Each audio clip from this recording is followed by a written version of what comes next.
India market invest মাইন্ডসেটে আপনাদের স্বাগত। যারা চ্যানেল নতুন এসেছেন তাদের কোনো প্লিজ চ্যানেলটাকে সাবস্ক্রাইব করবেন, লাইক করবেন, বেল আইকনটা প্রেস করবেন, তার সাথে অল বাটনটা প্রেস করবেন, তার নোটিফিকেশনটা কিন্তু সঙ্গে সঙ্গে আপনাদের কাছে গিয়ে পৌঁছাবে। আমরা টাটা মোটরসের রেজাল্ট দেখে নেব। রেজাল্টের সিজন চলছে, তো অনেকগুলো রেজাল্ট কিন্তু গতকাল ডিক্লেয়ার হয়েছে। তো চলুন অ্যাট ফার্স্ট আমরা টাটা মোটরসের রেজাল্ট দেখে নিই। তো কোম্পানি ডিভিডেন্ড ডিক্লেয়ার করেছে। তো কত টাকা ডিভিডেন্ড ডিক্লেয়ার করেছে দেখুন, 6 টাকা করে একটা ফাইনাল ডিভিডেন্ড ডিক্লেয়ার করেছে, এবং তার পাশাপাশি দেখলে দেখা যাচ্ছে আরেকটা ডিভিডেন্ড 6 টাকা 20 পয়সা করে ডিক্লেয়ার করেছে। তো বলছে যে 6 টাকা যে ডিভিডেন্ড সেটা কিন্তু বলছে নর্মাল ডিভিডেন্ড 3 টাকা এবং 3 টাকা স্পেশাল ডিভিডেন্ড, এবং তারপরেরটায় 3 টাকা নর্মাল ডিভিডেন্ড, 3 টাকা স্পেশাল ডিভিডেন্ড, যেটা শেয়ার হোল্ডারদের অ্যাপ্রুভালের পরেই কিন্তু পাওয়া যাবে। সেটা বলছে কবে, 28 জুনের আগে পাওয়া যাবে। আমরা কনসোলিডেটেড নাম্বার দেখব। রুপিস কী আছে, রুপিস ইন অবভিয়াসলি করোরে থাকবে, কারণ এত বড় কোম্পানি করোর তো হবেই। দেখুন সিকোয়েন্স কী আছে, sequence March 23, December 23, March 24, sequence একদম ঠিক আছে। এবার আমরা কোম্পানির কিন্তু ইনকাম দেখে নেব। তো কোম্পানির ইনকাম দেখলে দেখা যাচ্ছে কোম্পানি এক বছর আগে কী করেছিল, 1,07,000, আগের কোয়ার্টারে 1,12,000, এই কোয়ার্টারে 1,21,000। তো 1,07,000টা কিন্তু 1,21,000 হয়েছে, এবং 1,12,000 1,21,000 হয়েছে, মানে ইয়ারলি এবং কোয়ার্টারলি কিন্তু কোম্পানি ভালো রেজাল্ট করেছে। টোটাল এক্সপেন্সেস দেখে নেব। তো এক্সপেন্সেস দেখলে দেখা যাচ্ছে কোম্পানি এক বছর আগে কত করেছে, 1,02,000, আগের কোয়ার্টারে 1,04,000, এই কোয়ার্টারে 1,12,000। তো যেরকমভাবে কোম্পানির ইনকাম বেড়েছে সেরকমভাবে কিন্তু কোম্পানির খরচাও কন্টিনিউয়াসলি বেড়েছে। তো ইনকাম মাইনাস এক্সপেন্সেস করলে পরে কোম্পানির প্রফিট পাওয়া যায়। তো আমরা সেই অপারেটিং প্রফিট দেখে নেব। তো অপারেটিং প্রফিট দেখলে দেখা যাচ্ছে কোম্পানি কী করেছে, এক বছর আগে অলমোস্ট 5,000, আগের কোয়ার্টারে 7,500, এই কোয়ার্টারে 9,200। তাহলে দেখা যাচ্ছে যে টাটা মোটরস ইয়ারলি এবং কোয়ার্টারলি অপারেটিং প্রফিট কিন্তু যথেষ্ট ভালো করেছে, মানে ফাটাফাটি বলতে পারেন। এবার কি দেখব, এবার হচ্ছে আমরা profit for the period. Profit for the পিরিয়ডে কী দেখা যায়, সব রকম অ্যাডজাস্টমেন্ট, ট্যাক্স এগুলো বাদ দিয়ে কিন্তু যে মেন প্রফিট সেটা দেখব। তো এক বছর আগে কত, 5,496, আগের কোয়ার্টারে 7,145, এই কোয়ার্টারে 17,528, 5,000টা 3 গুণ হয়েছে, 7,000টা ডবলের বেশি হয়েছে। তো ফাটাফাটি রেজাল্ট করেছে টাটা মোটরস, যেখানে ইপিএসও কিন্তু আমরা দেখতে পারবো। ইপিএস দেখলে দেখা যাবে যে কি এক বছর আগে 14,11 ছিল, আগের কোয়ার্টারে 18,32, এই কোয়ার্টারে 45,42। তাহলে স্যার কোম্পানি যে রেজাল্টটা প্রেজেন্ট করেছে সেই রেজাল্টটা কিন্তু ফাটাফাটি হয়েছে। যে দেখুন গতকাল 1.5%-এর উপরে একটা আপসাইড মুভমেন্ট দেখিয়েছে।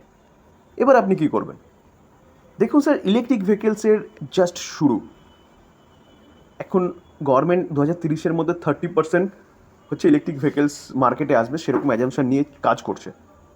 তো 30% যদিও আসে, তাহলে এই কোম্পানি, যেই কোম্পানিটা ইলেকট্রিক ভেহিকেলস নিয়ে প্রথম থেকেই শুরু করেছে, সেই কোম্পানিটা কতটুকু কাজ করবে আর কতটুকু মার্কেটটাকে ধরে রাখবে বুঝতে পারছেন।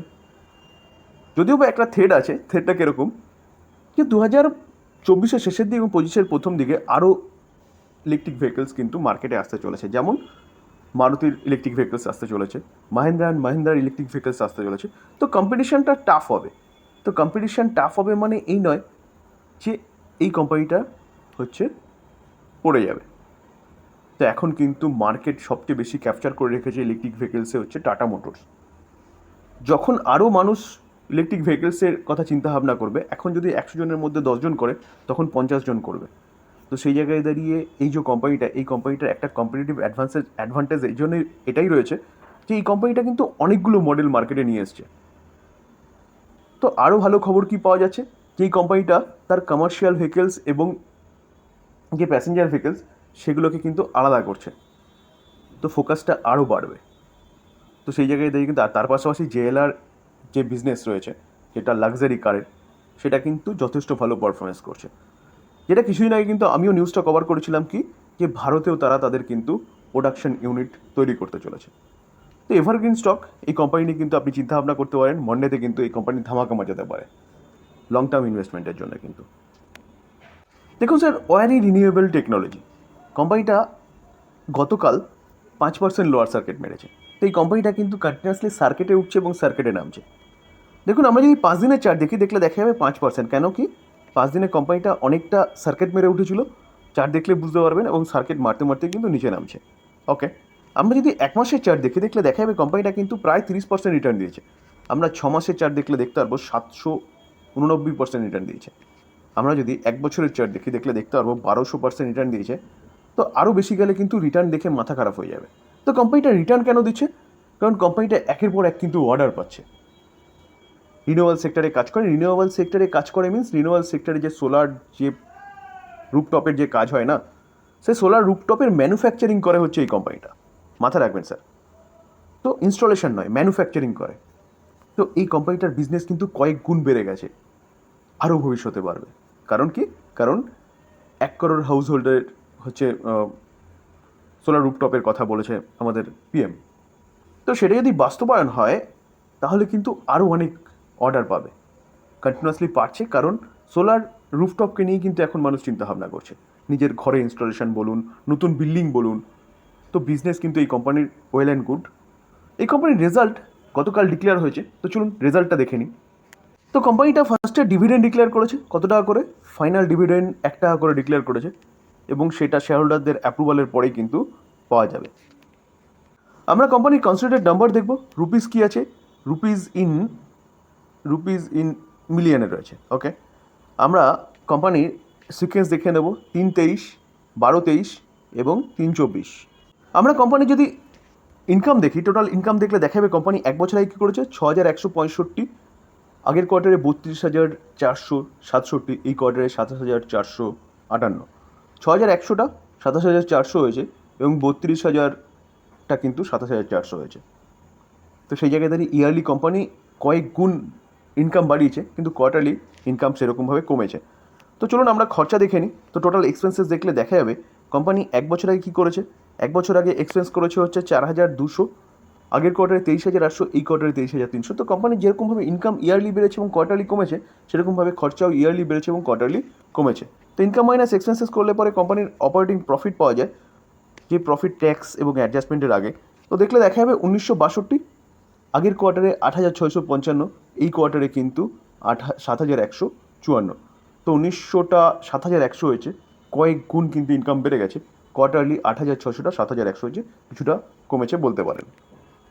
তো স্যার এবার আমরা কি দেখব? এবার আমরা অপারেটিং না, প্রফিট ফর দ্য পিরিয়ড দেখব, যেটা হচ্ছে মেন প্রফিট, অ্যাডজাস্টমেন্ট এবং ট্যাক্স বাদ দিয়ে। তো 1272 আগের কোয়ার্টারে হচ্ছে কত? 6,400, এই কোয়ার্টারে 5,400। তো 1200টা 4 গুণের বেশি হয়ে গেছে, এবং 6,400টা কিছু কমেছে। তো ইয়ারলি কোম্পানি ভালো পারফরমেন্স করেছে, কোয়ার্টারলি কমেছে। স্যার অলরেডি কিন্তু কোম্পানি অনেক দূর এগিয়েছে এবং অনেক রিটার্ন তার কাস্টমারদের বানিয়ে দিয়েছে। রেজাল্ট ইয়ারলি অনেক ভালো করেছে, কোয়ার্টারলি কিছুটা কমেছে। তো এই জায়গায় দাঁড়িয়ে যদি বলেন স্যার তাহলে কী করবেন? দেখুন, কোম্পানির রেজাল্ট কিন্তু খারাপ হয়নি, কারণ ইয়ারলি কোম্পানি অনেক ভালো পারফরমেন্স করেছে। কোয়ার্টারলি এরকম হতেই পারে, কারণ কোনো কোয়ার্টারে বেশি অর্ডার, কোনো কোয়ার্টারে কম অর্ডার, এরকম একটা প্রবলেম থাকতেই পারে। তাই বলে কিন্তু কোম্পানি খারাপ হয়ে যায়নি বা কোম্পানির বিজনেস খারাপ হয়ে যায়নি। কোম্পানি যে বিজনেস করে সেটা ফিউচার ওরিয়েন্টেড বিজনেস করে, তো সেই বিজনেসের দম আছে, ভবিষ্যতে এই বিজনেস অনেক গুণ বাড়বে। তো জাস্ট এই কোয়ার্টারকে হিসাব করে যদি কোম্পানি এখান থেকে কিছুটা কারেকশানও হয়, তাহলে কিন্তু বাইরের অপরচুনিটি খুঁজতে হবে স্যার। যেখানে আমরা যদি দেখি 5 বছরে কোম্পানি কীরকম রিটার্ন দিয়েছে, দেখুন 69,000%। রেজাল্টটা একটু খারাপ হয়েছে বলতে পারেন, কোয়ার্টারলি কারেকশন কিন্তু হতে পারে। তো চিন্তাভাবনা করতে পারেন কোম্পানির লং টার্ম ইনভেস্টমেন্টের জন্য। আরতি ইন্ডাস্ট্রিজ কেমিক্যাল সেক্টরের একটা দিগ্গজ কোম্পানি বলতে পারেন, যে কোম্পানিটা কিন্তু গতকাল 2% একটা আপসাইড মুভমেন্ট দেখিয়েছে। তো এই কোম্পানিটার রেজাল্ট ডিক্লেয়ার হয়েছে, চলুন আগে রেজাল্টটা একটু দেখে নিই। কোম্পানিটা ডিভিডেন্ড ডিক্লেয়ার করেছে, ফাইনাল ডিভিডেন্ড কত টাকা করে? 1 টাকা করে। ফেস ভ্যালু কী আছে? ফেস ভ্যালু হচ্ছে 5।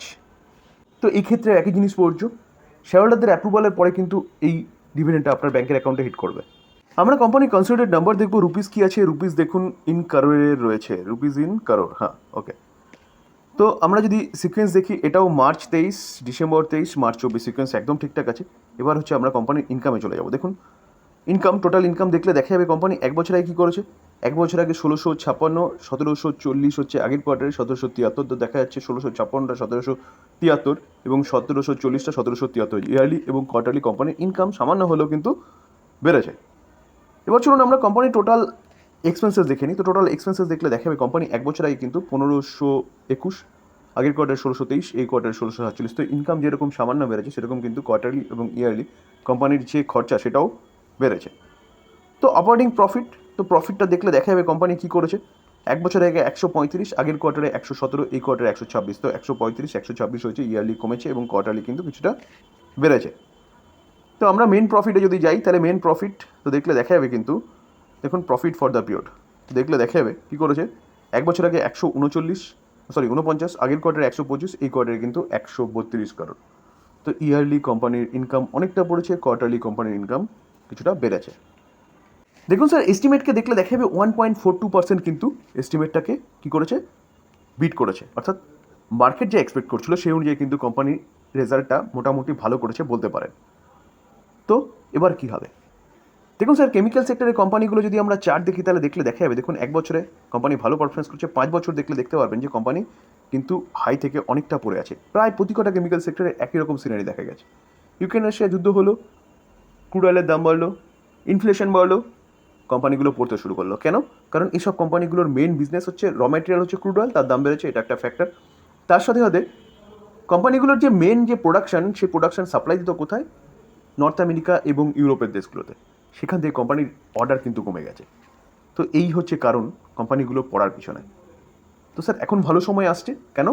কারণ যে সেখানে ইনফ্লেশন অনেকটাই কন্ট্রোলে চলে এসছে, এবার কিন্তু স্বপ্ন দেখছে সবাইকে রেট কাটের। তো রেট কাট হলে পরে কোম্পানিগুলোর বিজনেস আবার ট্র্যাকে চলে আসবে, তো এই কোম্পানিগুলো কিন্তু আবার অর্ডার পেতে শুরু করবে। তো ওই টাইম পিরিয়ড থেকে আইটি সেক্টর বলুন আর এই কেমিক্যাল ইন্ডাস্ট্রি বলুন, সবকটা এই দুটো ইন্ডাস্ট্রির কিন্তু একই অবস্থা হয়েছে। তো স্যার এই কোম্পানিটাও চিন্তা করতে পারেন, এভারগ্রিন স্টক, যেই কোম্পানিটা কিন্তু যথেষ্ট ভালো রিটার্ন তার কাস্টমারদের বানিয়ে দিয়েছে, ম্যাক্সিমাম চার্ট প্যাটার্ন দেখলে দেখতে পারবেন লেফট থেকে রাইটে সুন্দরভাবে পড়ে গেছে। তো যে 21-এর পর থেকে এতটা নিচে নামার পিছনে এটাই হচ্ছে কারণ। তার পাশাপাশি এই কোম্পানিটার আরেকটা কারণ ছিল, কারণ কোম্পানির ডিমান্ড কন্টিনিউয়াসলি বাড়ছিল, অর্ডারের ডিমান্ড, তার জন্য ক্যাপেক্স করেছে। আর সেই সময় ইউক্রেন রাশিয়া যুদ্ধ হলো এবং ইনফ্লেশন এরকম একটা পরিস্থিতির সৃষ্টি হলো, যার জন্য কোম্পানিটা আরও বেশি মার খেয়েছে। তো স্যার ভালো সময় আসতে চলেছে, কোম্পানি মোটামুটি রেজাল্ট করেছে বলতে পারেন। এটা এস্টিমেট বাজার যা এক্সপেক্ট করছিল সেই এক্সপেক্ট থেকে কিন্তু যথেষ্ট ভালো করেছে। তো এই কোম্পানি কিন্তু আপনি চিন্তাভাবনা করতে পারেন লং টার্ম ইনভেস্টমেন্টের জন্য। তো স্যার এই ছিল আলোচনা। যদি আলোচনা ভালো লাগে, যারা চ্যানেল নতুন এসেছেন তাদের হলো প্লিজ চ্যানেলটাকে সাবস্ক্রাইব করবেন, লাইক করবেন, বেল আইকনটা প্রেস করবেন, তার সাথে অল বাটনটা প্রেস করবেন, তাই নোটিফিকেশনটা কিন্তু সঙ্গে সঙ্গে আপনাদের কাছে কি পৌঁছাবে। থ্যাংক ইউ, ভালো থাকবেন।